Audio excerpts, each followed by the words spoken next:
¿Qué tal? ¿Cómo estás? Desde Linares hasta Madrid estoy contigo. Muy buena. Bueno, vamos a ver si Buenos a días, través Miguel de Ángel, ¿cómo estás? bien, vamos a ver si a través de esta situación que estamos haciendo con esta emisión en directo, podemos contar pues cosas que están ocurriendo en las tecnologías de control y evaluación del confinamiento, lo que nos va a permitir hacer ese seguimiento de cuando el confinamiento empiece a abrirse. Vamos a hablar de la innovación en dispositivos relacionados con la salud digital o la e-salud, todo lo que está habiendo, y también hablaremos en conjunto de la brecha digital, de esta importancia que tiene respecto a usuarios, tanto en sanidad como en ciudadanos normales. Tengo que recordar que José Miguel Cacho es compañero de un servidor en la Asociación de Investigadores en E-Salud.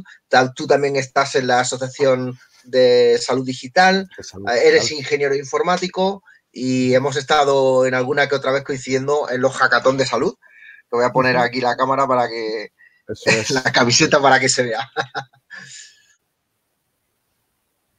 Bien, bueno, ¿qué te parece cómo está eh, apareciendo? Y además he visto que en tu último post de esta misma semana hablabas de tecnología contra la pandemia. Varias Ujú. situaciones sobre el tema de la información. Uh, no, todo lo que tú estás analizando, tecnología de datos, de las Ujú. trayectorias. Estoy viendo que has hecho análisis incluso de la aplicación de inteligencia artificial y tecnologías de salud móvil, que me parece bastante interesante cómo nos están permitiendo no solamente el análisis de la movilidad, por ejemplo, en este caso, Ujú. que aplicado al mundo de la pandemia, pues yo creo que nos va a dar oportunidad de comprobar cómo las personas en distritos, en barrios, en comarcas sanitarias, en áreas de salud, están teniendo conciencia de mantener distancias y todo lo que vamos a necesitar en la salida del confinamiento, porque las distancias también las vamos a tener que seguir respetando, por ejemplo, ¿no? En ese sentido. ¿Qué te parece cómo está viendo toda esta sucesión de tecnologías? Pues sí, Miguel Ángel, es un poco como tú estás diciendo. Vamos a tener que salir de esta situación de confinamiento. Vamos a salir más pronto que tarde. Vamos a salir de una forma progresiva. Vamos a tener que guardar las medidas de distanciamiento social y para eso pues vamos a necesitar información.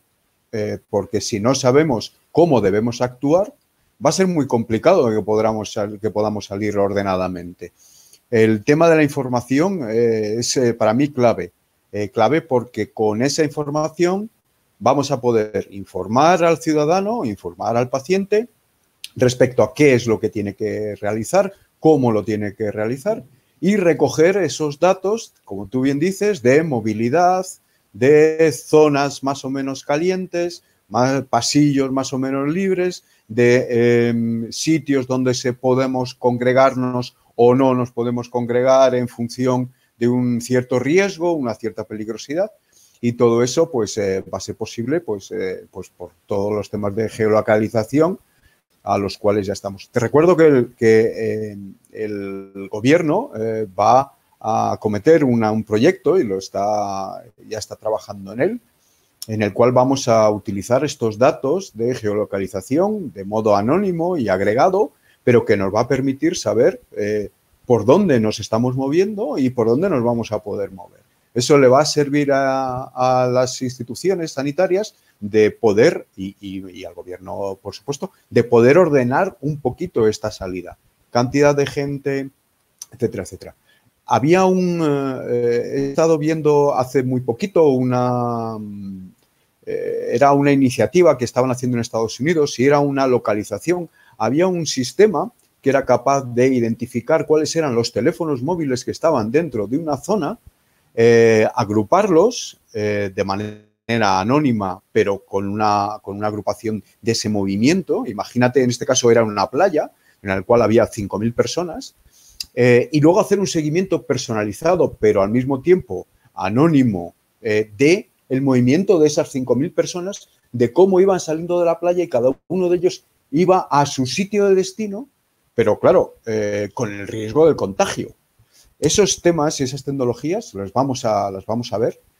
Tenemos un tema de la legislación que lo podemos ver más adelante, pero vamos a trabajar ese tema de mantener distancia social y conocer cuál es la movilidad cuando salgamos a nuestro trabajo y a nuestro desempeño habitual. Claro, porque una de las preocupaciones que hay en toda esta situación es qué va a pasar cuando, porque todo el mundo tenemos conciencia o tenemos esperanza de que qué va a pasar cuando el confinamiento o con las limitaciones y las restricciones que tenemos actualmente, que están sancionadas y legisladas, cómo vamos a poder salir adelante y tener que mantener esa concienciación, ¿no? Porque es cierto, por ejemplo, yo he leído que en algunos sitios se está analizando que la liberación gradual del confinamiento va a depender de la concienciación de las personas. En este caso, si un barrio, un distrito o un área de salud, como decía antes, o una localización, una comarca sanitaria, depende en estos momentos de la saturación de su propio hospital, tenemos que medir los posibles riesgos y analizar los posibles riesgos de una vuelta a una teórica normalidad, que esa teórica normalidad esté produciendo otra vez brotes de contagio. He leído, por ejemplo, que con una serie de analizadores bioquímicos en las aguas urbanas, en la salida de aguas urbanas, tanto en materia fecal, por ejemplo, o en la orina, o en lo que estamos echando al agua, se pueden medir, por ejemplo, moléculas de COVID. Es decir, si aparecen más moléculas de COVID de repente, es porque está habiendo un brote en la ciudad que todavía no estamos detectando. Esto es un elemento de control. Otro elemento de control es la saturación del hospital. Si están llegando más casos al hospital de ese área de salud, de esa geolocalización, entonces habrá que decirle a la gente, cuidado, que algo está pasando. Tenemos que volver a restringir, porque probablemente, como tú estabas diciendo antes, estabas sugiriendo que la salida gradual va a depender de otras cosas. Y estas tecnologías nos lo van a permitir averiguar, ¿no? Como otras iniciativas también que están habiendo, como tú bien has publicado en tu último post, como es este de estos COVID, ¿no? Que es una especie con aplicaciones, con filtro previo, que te estoy leyendo, que son muy interesantes, ¿no? Pero esto también va a depender de, como decíamos en esta inicio de la retransmisión, de la brecha digital, ¿no? De la conciencia de la brecha digital. Sin embargo, hay personas, que yo creo que tú en este sentido puedes analizarlo bastante bien, que van a verse amenazadas porque es normal, porque el tema de que le vayan a controlar va a suponer también un problema, creo yo. Sí, estoy completamente de acuerdo contigo. Por eso te decía que el primer punto es la información. Para que algunas de ellas, ¿cómo se va a acometer este control de nuestra salida? Se puede acometer de dos formas. Una, digamos, más global, más geográfica, que es lo que estamos hablando, más de zonas, más de control de zonas de una forma anónima y sumando cada uno de nosotros para tener un control de esa población.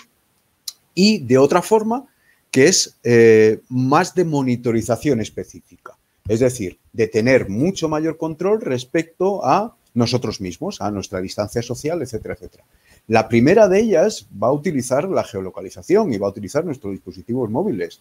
Y hay que informarlos. Eso no va a funcionar si no hay confianza en la población. La población tiene que tener confianza al respecto de que no se le está controlando personalmente con nombres y apellidos o con DNI quién está haciendo tal recorrido, sino es que estamos viendo qué cantidad de gente y está yendo hacia un sitio o está yendo hacia otro con una serie de zonas. Y eso va a llegar a un tema de que lo has comentado, que es la equidad. Todos vamos a querer salir No puede ser que alguien de una zona no salga y los demás sí, porque haya un cierto riesgo, un cierto nivel. Quiero decir, se ha estado haciendo en un principio para controlarlo, pero ahora en la salida pues va a ser complicado. Entonces, estos temas se están estudiando y tiene que haber un límite. Aquí lo primero es que las personas se tienen que dar cuenta de que lo que se hace a nivel anónimo y lo que se hace a nivel de agrupación de datos no identifica a las personas. Y lo segundo, cuando haya alguna necesidad de tener un dato personal, que ese dato personal tenga un límite de acceso, es decir, este dato personal es obligatorio para algo en concreto, porque si no, no va a funcionar. No va a funcionar ni el hecho de salir, porque nos vamos a pagar nuestro teléfono móvil para que no nos controlen, ni el hecho de cómo yo, que puedo tener un cierto riesgo, pues porque voy a mi trabajo y tengo contacto con más personas, cómo van a saber si yo estoy o no estoy, o me he hecho la prueba o me he dejado hacer la prueba, ¿vale? Esa Claro, monitorización específica. esa sí que es una monitorización con datos.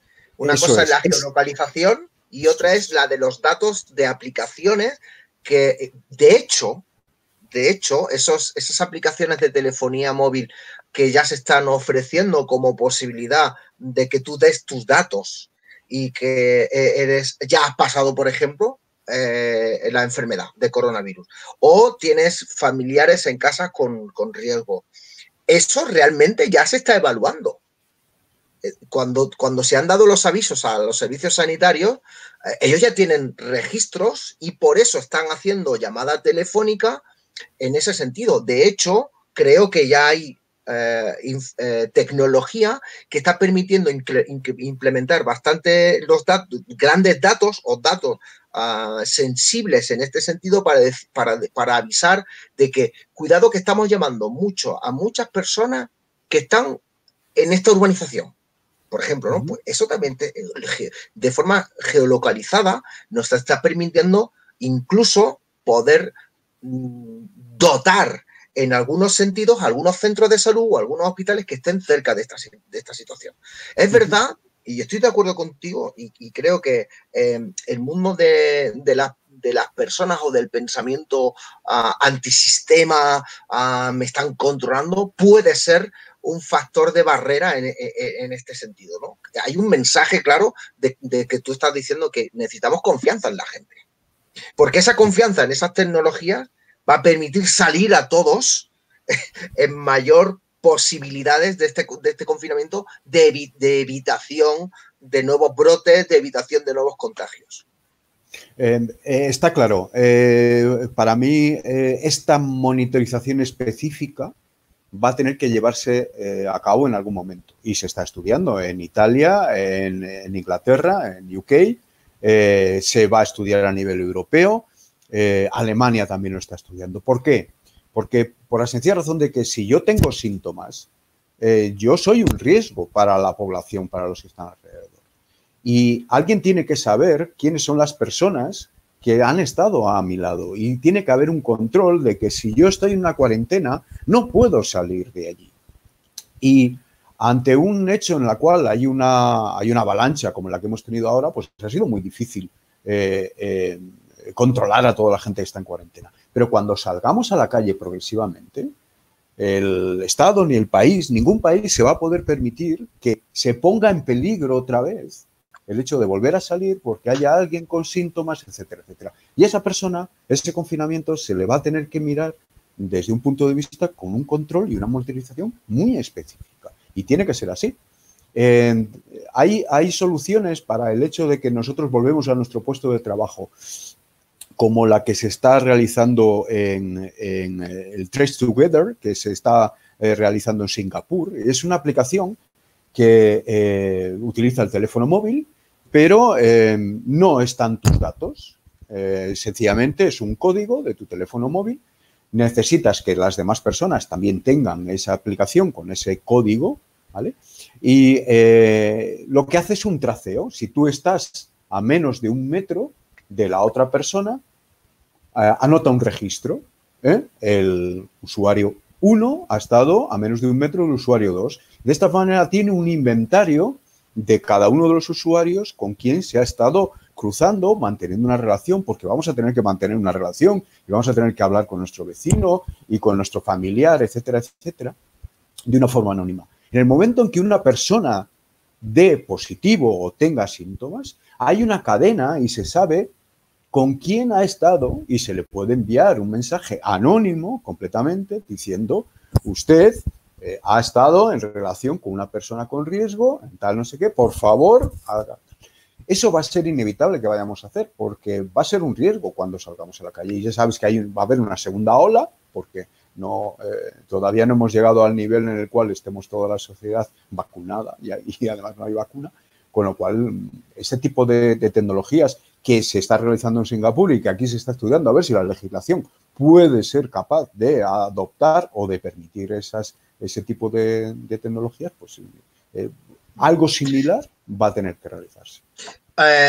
Hace ya 2 semanas, rápidamente, cuando empezaron las primeras situaciones de confinamiento, ya aparecieron algunas modificaciones de unas aplicaciones, por ejemplo, las de la Junta de Andalucía, la aplicación que hay de la Junta de Andalucía, en la que incorporaba que tú pudieras meter datos de si habías ya sido contagiado, si no habías sido contagiado, situación de riesgo especial por proximidad con las familias. Otra aplicación que salió en la Comunidad de Madrid, otras aplicaciones que son en otros sitios que, sin embargo, debido a la velocidad y a la rapidez o a la inmediatez necesaria para evaluar todos esos datos, tuvieron algunos problemas con registros de protección de datos. Y eso es verdad. ¿Cómo se está mejorando esta situación? Bueno, hay que distinguir, por un lado, lo que es pues el Reglamento General de Protección de Datos, que te dice cómo tienes que manejar los datos privados, y en este caso el entorno sanitario, los datos privados sanitarios tienen una protección especial.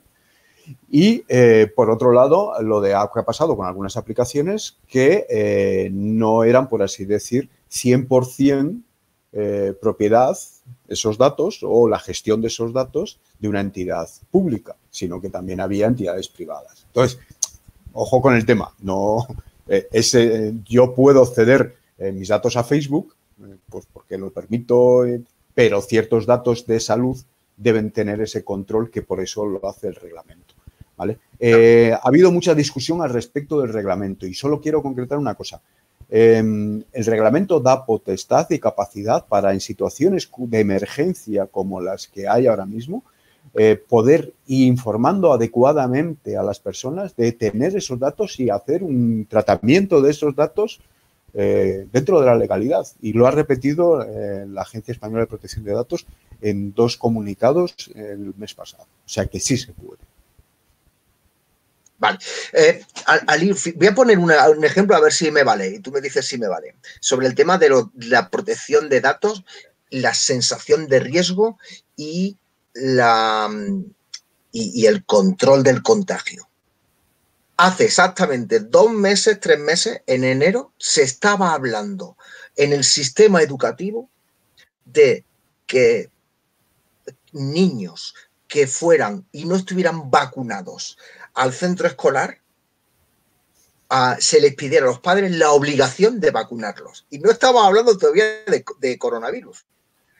Y claro, ahí estaba emergiendo un dato desprotegido de una familia que en un centro educativo se estaba identificando como, oye, tú tienes que traer tu cartilla con los datos de que has vacunado a tu hijo. Porque los padres de los otros niños se están quejando porque están habiendo nuevos brotes de contagio. Yo creo que esta situación, que era bastante novedosa, ahora es totalmente aplicable. Es decir, si tú no estás cumpliendo con tus medidas de contagio, desde protección de contagio, a través de la geolocalización, a través de la veracidad de la información que estás transmitiendo, yo creo que esto es otra forma del control de todas estas situaciones. La gente tenemos que tener conciencia de que todo lo que no hagamos bien, igual que con el tema de las vacunas escolares, todo lo que no hagamos bien tiene que cambiarse. Tenemos que hacerlo bien. y a través de las tecnologías nos lo va a permitir regularizar un poco más la concienciación de las buenas prácticas en estas situaciones. No sé si estás de acuerdo conmigo en esa similitud de casos, ¿no? Va a haber un cambio social. O sea, no va a ser... va a haber... iba a decir que no va a ser igual. No lo sabemos si va a ser igual o no. Pero que va a ser distinto está claro. Y uno de los temas que tú has dicho ha sido ese. El hecho del mayor control sobre vacunas, el mayor control sobre el estado de salud, el mayor control poblacional, el mayor control e inversión en estos temas, parece evidente. No creo que lleguemos a lo que hacían en China y lo siguen haciendo, ¿no? Lo de tener tu aplicación rojo, amarillo y verde, ¿no? Y en función de si lo llevas todo cumplido y tienes un buen expediente, pues es verde y puedes ir a tal sitio, si no es amarillo o si no es rojo, que es un poco lo que tú estás diciendo. Es decir, si el niño no me trae la vacuna, no entra aquí, ¿vale? No, pero es que además del niño está vacunado, pero está no sé qué, etcétera, etcétera, ¿no? Pero desde luego va a cambiar nuestro comportamiento social y eso nos... desde el mero hecho de que vamos a tener que salir todos con mascarilla, ¿no? Ya has oído, el CDC anoche ya ha aconsejado a todos los ciudadanos estadounidenses que tengan que salir con una mascarilla, evidentemente una mascarilla de tela, ¿vale? Porque no hay mascarillas para 350 millones de personas estadounidenses, pero vamos a salir. Entonces, vamos a salir con mascarilla, vamos a mantener unas relaciones sociales durante bastante tiempo distintas y eso, pues yo creo que hay que aprovecharlo para lo que tú dices, ¿no? Para un mayor control y para un mayor, sobre todo en beneficio de la sociedad, porque lo que nos estamos dando cuenta de que esto da igual cómo seamos, si estamos en un sitio, estamos en otro, etcétera, etcétera. Esto es transversal a toda la sociedad. Dejemos un poco la restricción, la limitación y hablemos de las iniciativas solidarias. Juntos desde casa es una aplicación o una forma de navegar en Internet, con una aplicación también que ha permitido que personas que de forma voluntaria y geolocalizadas estén ofreciendo sus servicios, su voluntariedad para ayudar a otras personas, que otras personas también pueden meter en esa aplicación su ubicación y a lo mejor puedes descubrir con ese tipo de tecnología que donde yo estoy viviendo en una urbanización y yo tengo capacidad y conciencia de lo que es la prevención del contagio, lo tengo totalmente claro, por lo mejor hay un vecino que está a 50 metros, pues, que necesita que le saquen la basura, que necesita que le vayan a comprar medicamentos, pues porque lo necesita, o que le compre la comida. Porque de alguna manera, pues todos nos hemos visto privados de la movilidad y ese vecino o esa vecina a lo mejor no tiene familiares cerca o tan cercanos como yo, ¿no? Y se pueden conectar conmigo a través de esas tecnologías. A mí me parece un gran acierto y sobre todo un espíritu de ayuda desde el mundo tecnológico brutal. Y en ese sentido, a los tecnólogos me tiro al suelo, como se suele decir. Y agradezco todo este tipo de aparición que está suponiendo innovación también en la relación humana y la relación social con ese tipo de tecnologías. Sí, la verdad es que nos hemos sorprendido. Yo me he sorprendido mucho. Ha sido sorprendente primero. Mira, yo vivo en un edificio de pisos y en la parte de abajo hemos puesto en un papelito, pues, quiénes podemos ayudar a nuestros vecinos a la compra, a cualquier necesidad que tenga, ¿vale?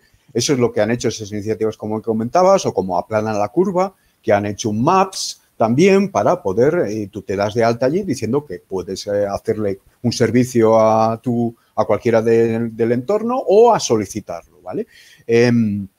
Pero también no me quiero olvidar, bueno, desde luego el movimiento Maker ha estado haciendo con 3D absolutamente de todo. Otra cosa es que, bueno, luego haya habido algún que otro problema respecto a si los EPIs estos tenían la seguridad o no la tenían, etcétera, etcétera, que no me quiero meter en. De eso quiero hablar yo contigo, porque yo soy usuario de las pantallas faciales, como las puedes ver. No, es lógico, es lógico. Alguien lo decía en Twitter, no recuerdo quién era, que decía, bueno, pues es que a ver si los sacos de basura cumplen la norma ISO correspondiente que utilizamos. Pues a lo mejor pues tampoco, ¿no? En fin, claro. El movimiento Maker ha sido brutal en ese aspecto. Ha habido gente trabajando y lo sigue haciendo. Y luego otros que no me quiero olvidar son de los profesionales sanitarios que han estado levantando la mano para hacer consultas o videoconsultas a través de Twitter, generando, o a través de otras redes sociales, con unos ciertos hashtags. Creo que los de dermatología lo estaban haciendo y llegaron, no sé si cuántos eran, si 1.500 o 2.000 consultas dermatológicas de profesionales que se mostraban voluntariamente a decir, bueno, pues ya que usted no puede ir al centro de salud o no puede consultar con un especialista, aquí tenemos a una serie de especialistas. Creo que también DKV hizo y ha estado haciendo iniciativas similares, con lo cual yo creo que el ambiente open, ¿no? De vamos a hacer cosas abiertas y vamos a compartir, y el ambiente solidario, vamos, ha sido de lo mejor que nos hemos recibido por esta crisis. Ojalá pudiéramos encauzarlo y seguir hacia adelante con ello. Estoy totalmente de acuerdo. Yo, al respecto de esto, yo publiqué en Twitter un análisis que hice sobre el uso de la pantalla facial, y a lo mejor puede responder a lo que estaba pasando cuando la Comunidad de Madrid de repente dijo, por favor, esperar un momento, ¿no? Y la Agencia del Medicamento, que también dijo, a ver qué está pasando aquí. Y voy a explicar por qué. Porque cuando yo he utilizado la pantalla facial para protegerme en mi centro, que le pones el acetato, en fin, con este tipo de dispositivos. Desde más allá de la semana pasada, intenté averiguar de qué está hecho este material, por si acaso, bueno, lo que se llama el análisis de la experiencia del usuario, ¿no? En cuestiones de seguridad y en cuestiones de eficacia. Me di cuenta que, igual que yo, otros compañeros, el problema que hemos tenido con el acetato es que probablemente fuera el grosor de este dispositivo, de esta sujeción, porque es demasiado fino. Claro, esto lo que pretende es imitar a un casco, ¿no? A un casco que vale bastante más dinero. Trata de imitar a un casco que tiene una protección perfectamente. Claro, al salir esto tan barato, para imprimirlo mucho más rápido, porque tiene menos material para imprimir y tiene más bajo coste, el problema que hemos tenido es que cuando te rozas con la mano en la pantalla, al ser tan fino esta situación, esto se te mueve dentro de esto y hasta se te puede salir. Y entonces, claro, empezaron los primeros usuarios de esta maravillosa solidaridad que se ha tenido, porque ha protegido bastante en el contagio aéreo de aerosoles en las UCIs, en las plantas, en urgencias, en la radiología, todos los que estamos relacionados con el ambiente, ¿no? del COVID, pues nos dimos cuenta de que, ostras, te rozas y se te va el acetato, se te cambia, ¿no? Yo creo que por ahí pudo venir un poco esta situación, ¿no? Pero bueno, pues menos en nada en ese sentido, ¿no? Menos en nada, y la seguimos utilizando. Hemos aprendido o reaprendido a utilizar esta pantalla, pero yo creo que vino por ahí ese conflicto, ¿no? Del análisis de la experiencia del usuario, que se llama. O sea, es decir, los makers que dijeron, venga, vamos a hacer esto que creemos que tiene mucha utilidad, porque lo vamos a hacer. Pero claro, una cosa es simular una cosa un dispositivo que no teníamos, que era un casco grande, y otra cosa es que luego a la hora del uso, que se llama el análisis de experiencia de usuario, tú no sabes que mueves las manos, tienes menos movilidad, y aunque no te tocan la cara, pero mueves las manos delante de ti. Las mueves, y tú no estás acostumbrado a tener un dispositivo justamente en esta distancia de la cara, y te lo tocas y se te gira, ¿sabes? Y como es tan fino, pues se te cambia, se te gira un poquito. Y ahí vino, empezaron a ver profesionales sanitarios que lo estaban utilizando y decían, ostras, esto no vale para nada, me pone nervioso, me pone fatal. ¿Por qué? Porque hay que entender que si tú tuvieras un casco normal, que no se te mueve, un casco de estos, un gorro de estos con pantalla, que no se te mueve y que si te tocas no pasa nada, en la situación en la que nos estamos moviendo, es complicado, ¿eh? Es complicado porque tienes que estar súper tranquilo, que nada te moleste, porque las cuestiones de seguridad, de contagio, te ponen a 100, te ponen fatal. Y entonces, claro, los primeros usuarios dijeron, ostras, esto me está poniendo nervioso, no sé qué, no sé cuánto. Entonces dijeron, pusieron una alerta ahí diciendo, bueno, ¿qué pasa aquí con estas pantallas faciales? Y yo creo que por eso se frenó, pero luego se ha reactivado. Bueno, ¿por qué? Porque es necesario, porque es necesario todo, como las iniciativas solidarias de los respiradores, ¿no? Que ahí es brutal, ¿no? Lo que se está haciendo el movimiento maker también. Sí, los respiradores ha sido tremendo y además se ha hecho por todo el mundo, quiero decir, no solo ha sido Resistencia aquí, sino que ha sido por todas partes. Pero bueno, hemos tenido que hacerlo porque estábamos en una urgencia. No había esos medios para conseguirlo, ¿no? Y con las mascarillas, pues vamos a tener 3/4 partes de lo mismo. Entonces, pues bueno, pues yo esto lo que nos tiene que hacer entender es que, evidentemente, esas pantallas protectoras no han pasado toda la certificación de calidad adecuada porque, tal como tú lo cuentas, pues probablemente el diseño no ha pensado en ese movimiento por parte del usuario, pero eso no significa que no se pueden hacer. Quiero decir, hemos llegado a un momento en el cual la deslocalización de las cosas que se fabrican está tan lejos de nosotros que quizá pues se puede crear algún otro mecanismo de fabricación más cercano y utilizando nuevas tecnologías para poder hacerlo y no estar tan dependientes de bueno, pues una deslocalización y una globalización, ¿no? Eso podría ser un poquito el mensaje. José Miguel, dentro de este apartado de lo de la innovación en dispositivos de salud, que tú y yo ya llevamos conociéndonos unos pocos años, hablábamos hace 10 días escasamente de hay que ver la regulación, las restricciones, los problemas que se han tenido para incorporar TICs en el sistema sanitario, que no se podían y ahora se puede. Que esto es tremendo. Ahora se puede y se necesita.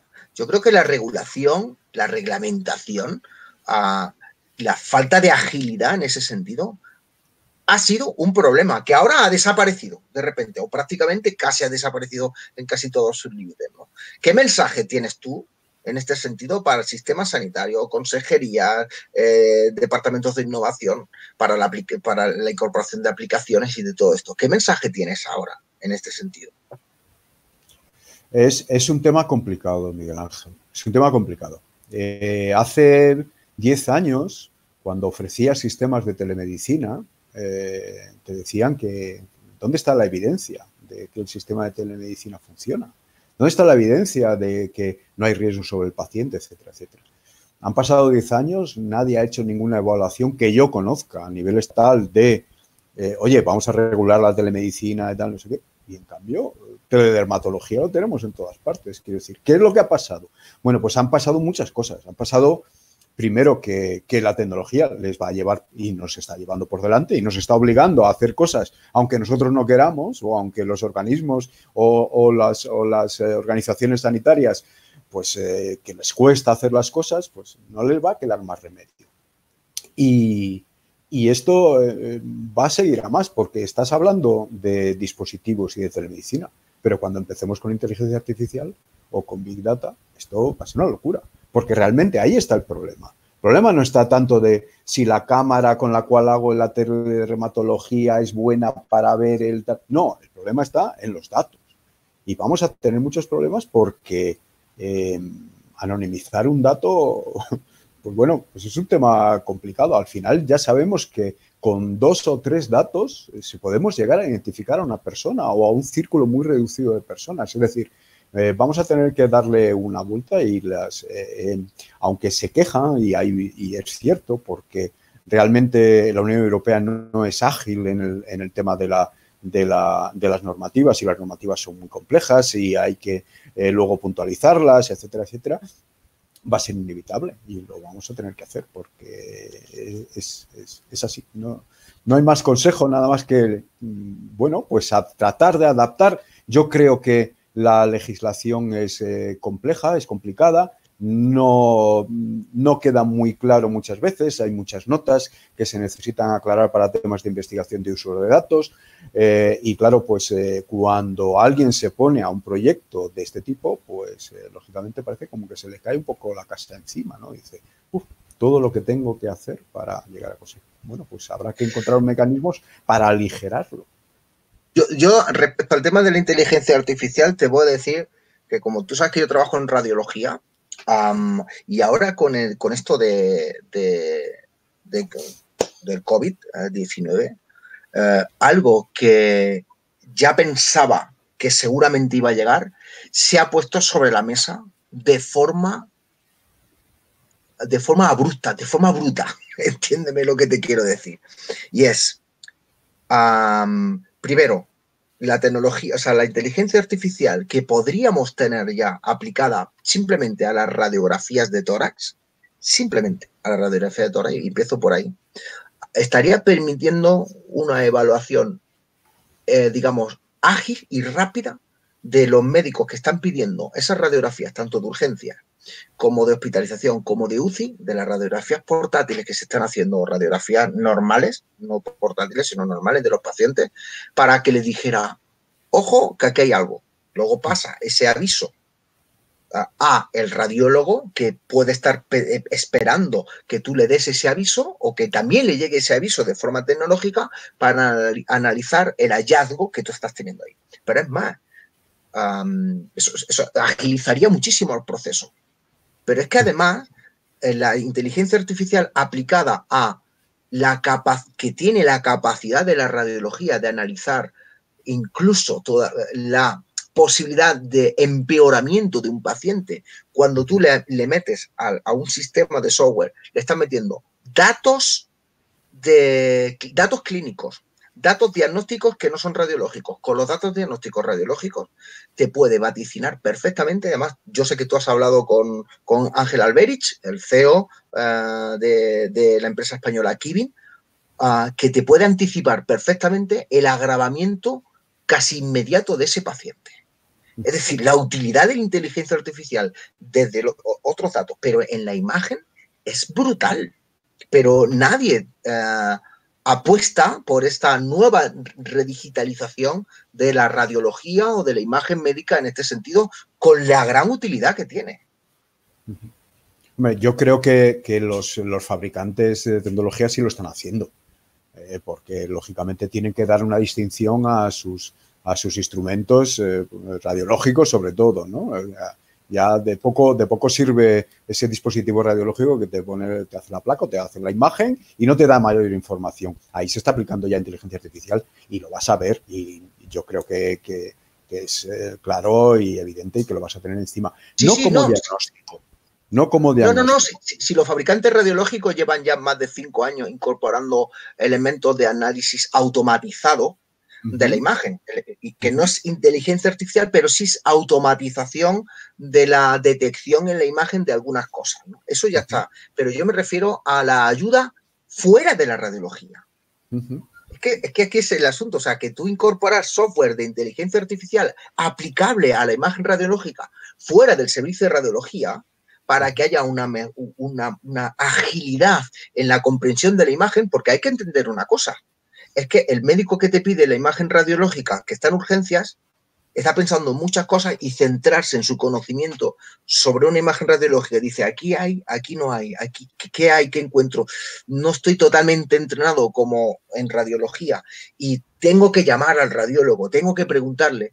Simplemente con que tengas un dato que te aparezca, que te diga, mira, aquí tienes una gran posibilidad, o aquí es muy improbable que aquí tengas un COVID, en este sentido, o no un COVID exactamente, porque todavía se está analizando cómo implementar datos de neumología y otros datos, otros hallazgos, vidrio esmerilado, o sea, lo que es compatible con COVID, ¿sabes?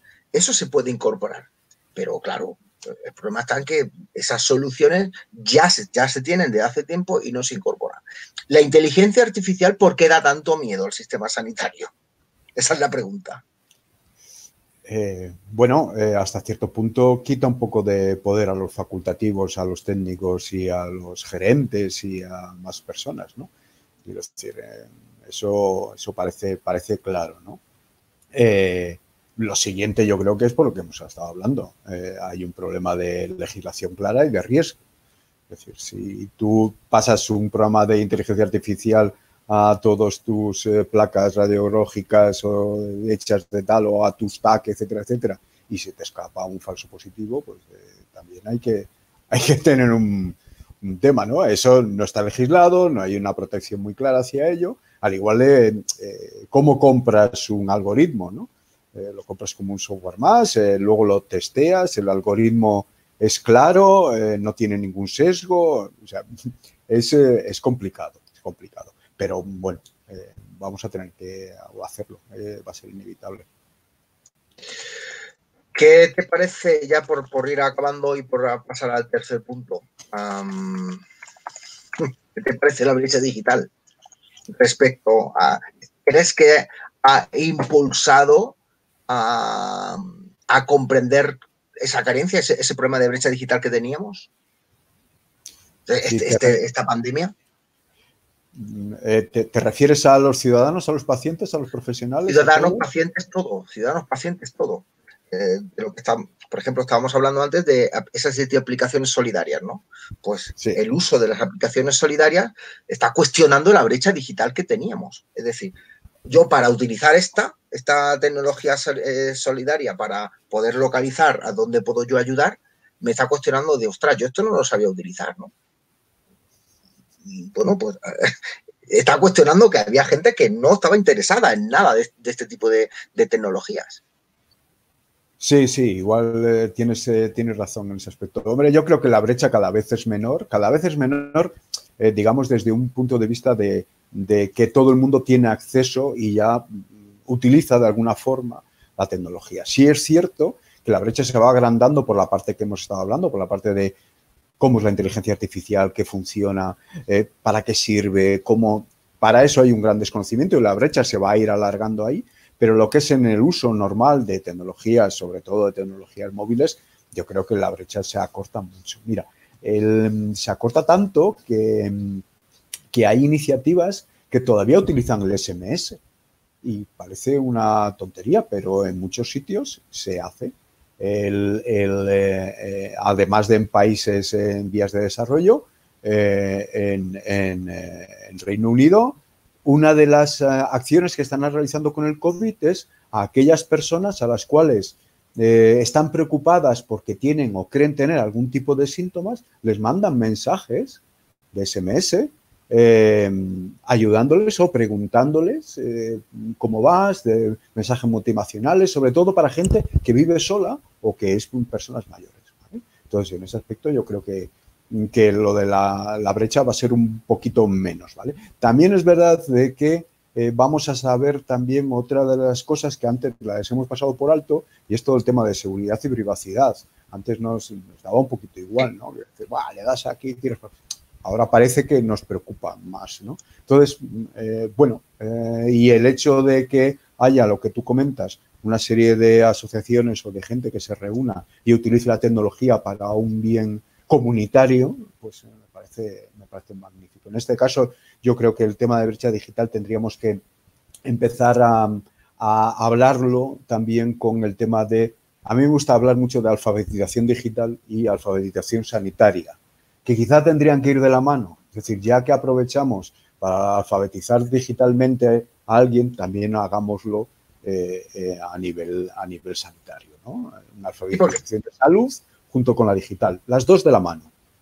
Fíjate tú cuánto tiempo hemos estado hablando en eventos sobre el uso de WhatsApp con los problemas que tenía WhatsApp sobre la seguridad, la privacidad del dato, ¿sabes? el pantallazo, y ahora se están usando WhatsApp discriminadamente.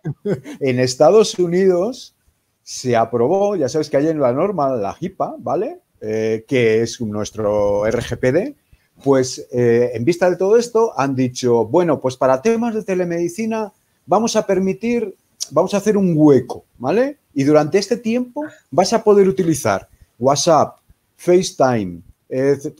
Y lo han metido legalmente. Y allí, pues, claro, si un médico, no tiene un sistema de telemedicina y tiene que hablar con su paciente, está utilizando WhatsApp legalmente. Claro, porque es que tecnologías fáciles que no cuestionan demasiado la brecha digital y como tú estás diciendo, de fácil uso porque se está cortando por ahí, se está utilizando para preguntarle a los pacientes en muchos sitios, bueno, ¿cómo estás? ¿Te puedo llamar?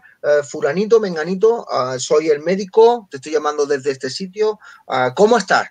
¿Qué fiebre tienes? No sé qué sensaciones tienes, pero así de claro. Así de claro, cuando antes teníamos brutal regulación sobre estas situaciones, sobre la seguridad y la privacidad, ¿no?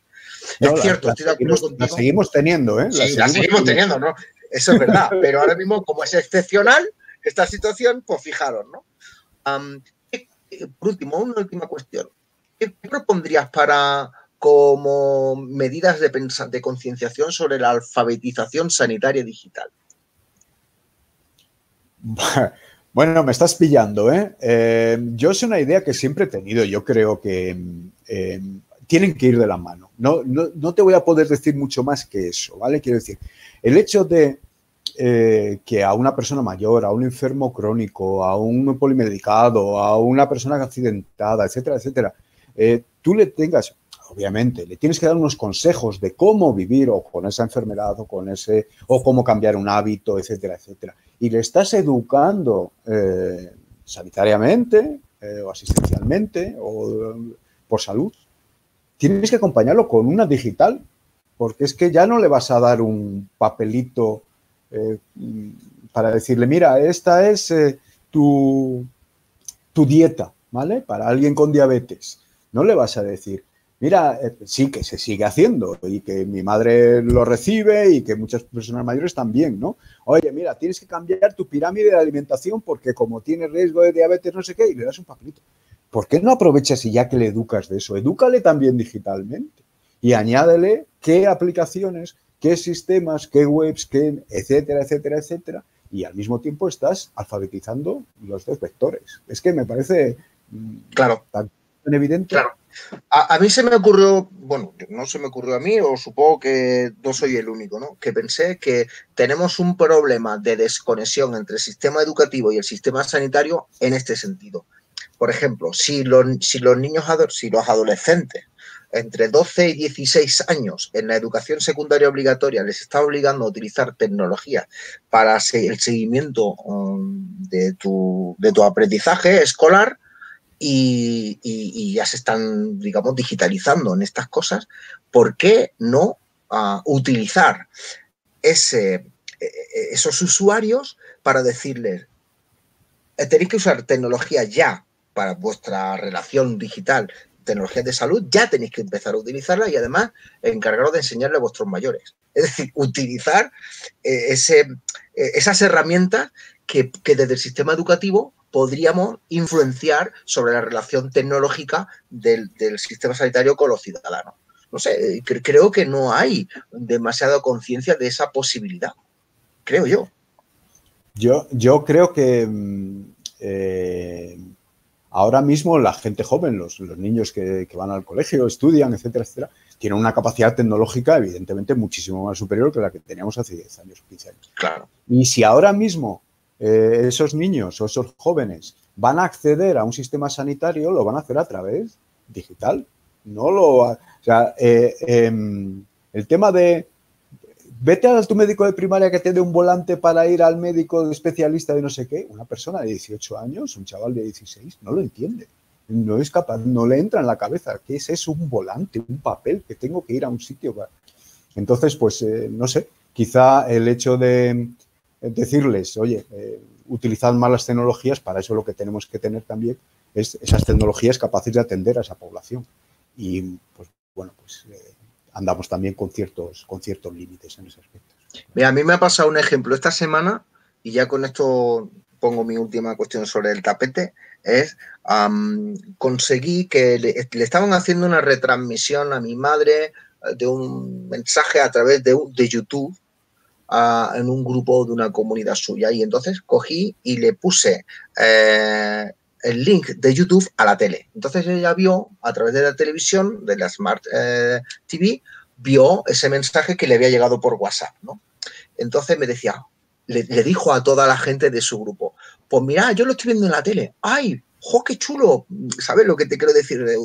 Me utilizó a mí. Pues la cuestión estaba en decirle, dile a los hijos y a los digitales teóricos que tenéis en vuestra familia que os enseñen, porque la gente mayor no sabe. Es decir, involucrar al talento o a la capacidad digital de la gente más joven o la gente que está digitalizada, precisamente para la alfabetización sanitaria digital. Que yo creo que este concepto no está o bien desarrollado, analizado, concienciado, en fin. Era un pensamiento en el aire que te transmitía a exprofeso sobre los ejemplos realmente del uso de estas cosas, ¿no? Las aplicaciones de mi madre que tienen el móvil o de mis hermanos, pues yo trato de involucrarme en ese sentido. No sé si deberíamos de establecer campañas de concienciación para este tipo de cosas. Oye, ¿tú has enseñado a tus abuelos? ¿Tú has enseñado a tu gente mayor a utilizar este tipo de cosas? A crear embajadores del uso tecnológico en sanidad.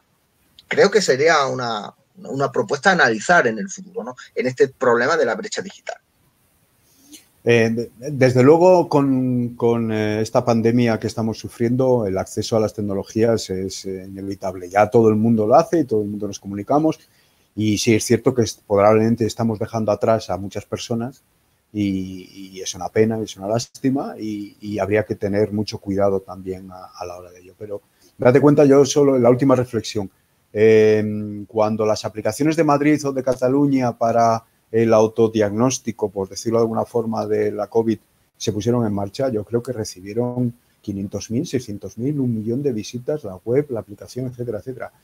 Evidentemente, cuesta un poquito, quizá que todas las personas mayores o todas las personas con falta de alfabetización digital hayan accedido ahí. Probablemente ha accedido un familiar, pero es así. El día de mañana vamos a tener que hacer campañas sanitarias a través de dispositivos móviles y no a través de televisión, aunque también, pero de dispositivos móviles o de páginas web, o hacer, pues esto es lo que estamos hablando, educación sanitaria a través de videoblogs o lo que se nos ocurra, pero tiene que ser para que vayan fundidos las dos cosas, para que las personas utilicen las tecnologías y al mismo tiempo se estén alfabetizando sanitariamente o por lo menos para su mejora de bienestar. Estoy seguro que sí. José Miguel, muchísimas gracias por atender la propuesta de haber incluso solucionado algún problemilla tecnológico que tuvimos a primera hora de la mañana. Este vídeo se quedará aquí guardadito y bueno, pues siempre es un placerazo porque eres una persona muy entendida, muy analítica, recibes mucha información, la clasificas, eres riguroso en lo que haces y nuevamente muchas gracias. Muchas gracias por esta oportunidad de conversar sobre todas estas cosas. Nada, un placer, Miguel Ángel. Gracias a ti y nada, pues cuando quieras, hasta la próxima y que no sean los 50 minutos que llevamos aquí, que hemos metido ahí un tremendo rollo, pero bueno, ha estado muy bien. Me lo he pasado muy bien y que sigas adelante con tu labor de difusión porque me parece encomiable, la verdad. Lo haces excelente. Gracias a ti. Un abrazo, cuídate y paciencia. Chao, nos vemos. Adiós. Adiós.